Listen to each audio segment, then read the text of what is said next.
Guys, raise your hands. Jared, can you kind of just describe your range of emotions in that game, the back and forth, how hard fought it was, and then I'm sure it's killing you right now.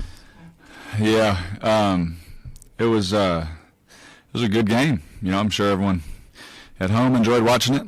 Two good football teams going at it in the division, rivals. We scored late, obviously, 2-minute drive to take the lead, and then you're really excited. Obviously, they go down. They're a good offense too. They go down the field, they score. And then just the wave, the range of emotion. You try your best to stay even keel. You try your best not to get frustrated. But then, you got to go out there and try and get a chunk play, try to throw Nelly a jump ball. And it just last situation kind of thing. But it sucks that it came down to something like that, man. Derek, did it feel for a while there they were trying to keep your offense off the field? And what kind of rhythm were you guys in at that point? Yeah, I felt, Vic, I felt like we've been in a good rhythm all year, especially today. I felt we were in a really good rhythm, I thought, the stats may not show it, but when we ran the ball, there were some efficient runs that got us into some second and manageables and, things like that, some third and shorts. And I know,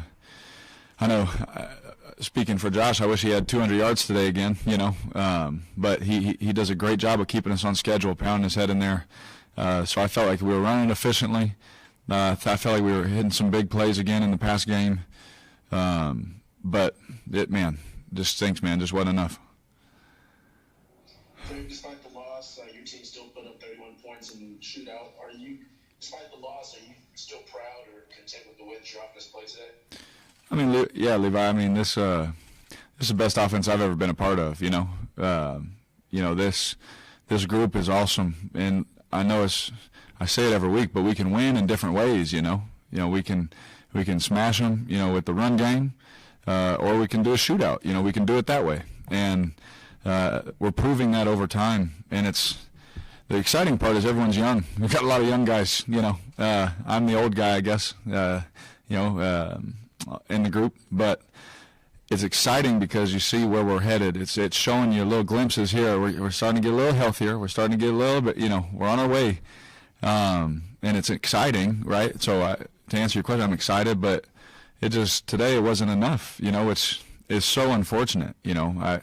If there was anything I could do better, I'll watch the film and I'll try my best to do it next time. That's what I stay to my process and try and do it better next time. I'm sure that's a disappointing locker room over there right now, considering how it ended. But how do you make sure that it doesn't turn into carryover? That you move on from this quickly, as hard as it is, to move on to the next game and the games after that. Yeah, who we got? We got Atlanta, right? If you can't get excited for Matt Ryan, Julio Jones, Calvin Ridley, Grady Jarrett, Deion Jones, you can't get excited and get your mind right for that. This ain't the game for you. Those guys have a longer rest than us right now. So you got to put that little chip in your mind, a little shot on your shoulder. You got to get ready to go. And there's film to be watched. There's all those things, and it sounds repetitive, but if you just do your job, right? Do your job on game day. Do your job during the week, and things take care of themselves on game day. And so, for me, I have my process, Vinny. It's not going to change. It's shown me success in my career, and I've tweaked it to make it better, and I will always continue to try and make it better. But same thing with these guys. Mr. Mayock and Coach Gruden brought people in here that think the same way. If we win that game, awesome. I'm still going to do the same thing I do tonight. I'm still going to do the same thing I do tomorrow, and I just have a process. That it's a winning routine, as Coach Olsen always told me my rookie year. Get a winning routine. And so I think that there's so much to be done with that if you're any kind of competitor, you wake up the next day and you say, okay, I got to get this done today on Monday. I think that's how I'm trying to explain it. Last two, we'll do Vic, then Willie. The viewers at home, I think when you guys scored late, most of them probably thought there was too much time left on the clock. Does that thought go through your mind at that point? They left too much time for Mahomes? Right.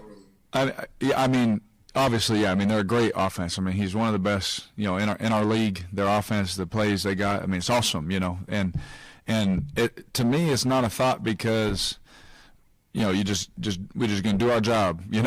I can't complain about when we score. I can't say, man, I wish we did this or did that. Now there's certain situational things, like if it's a tie game and you're trying to move the clock, things like that. But we needed a touchdown to take the lead.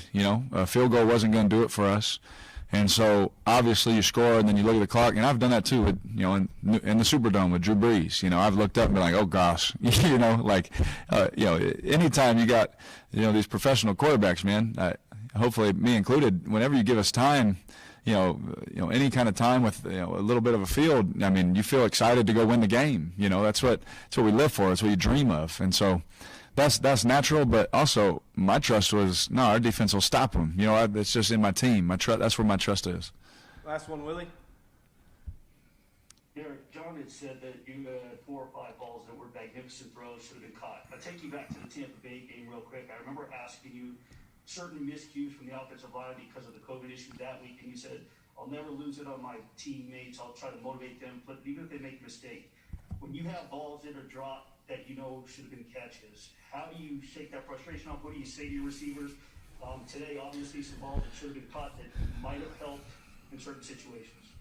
Yeah, it's a great question. I've missed a lot of passes in my life, and I try and react the same way I'd want them to react to me. If it's challenge them, challenge them. If it's hey, pick them up. You try and read their demeanor and all those things. That's why you have relationships with the guys. And you understand what makes them click, what they like to hear in certain situations. When drops happen, if it's a guy that's not trying to do everything right during the week, I'm gonna get a little frustrated and probably use my dad voice, so to speak. But all of our guys try and do everything right all week. They do their process. They try and catch extra balls. They're always asking me to work. So when it happens in a game, man, I can't get on them. I can't get too mad at them. Now there's a time where I look at them, hey, let's go now.